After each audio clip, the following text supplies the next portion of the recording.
Hello दोस्तों, नमस्ते, प्रणाम सभी को, जय श्री राम। मैं हूँ सीमा मौर्य, मेरा चैनल है सीमा रंगत। आप सभी को सीमा रंगत चैनल में स्वागत है। और आप सबके बीच में एक चुटकुला नाचगीत लेके आई हूँ। ये चुटकुला नाचगीत केवल हंसी मजाक के लिए है दोस्तों, देख के मत लेना। और ये नाचगीत नदन भोजाई का नोक झोंक है।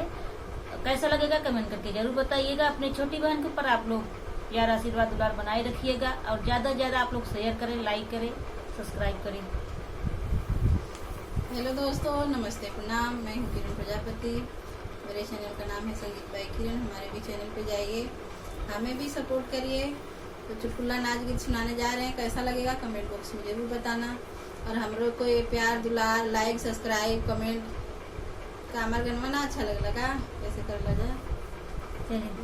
तो आइए सुने, कैसा लगेगा कमेंट करके जरूर बताइएगा आप लोग।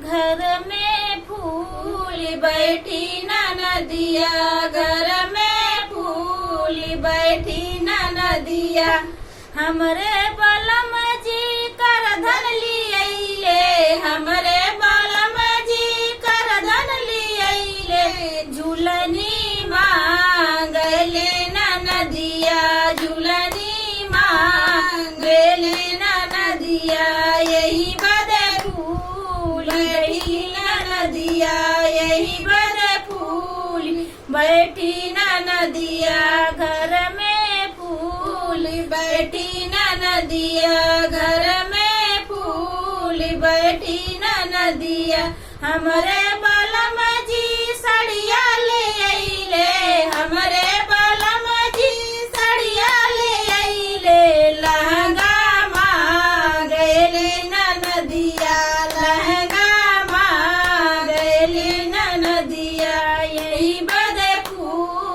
बैठी ना नदिया, यही बदे फूल बैठी ना नदिया, घर में फूल बैठी ना नदिया, घर में फूल बैठी ना नदिया, हमरे बलम जी मुंबई घुमावे, हमरे बलम जी गोवा घुमावे, ना नदी घूमई गईली सऊदिया, ना नदी घूमई गईली सऊदिया, यही बदे फूल बैठी ना नदिया, यही बदे फूल बैठी ना नदिया, घर में फूल बैठी ना नदिया, घर में फूल बैठी ना नदिया, हमरे बलम जी बंगला छमावे, हमरे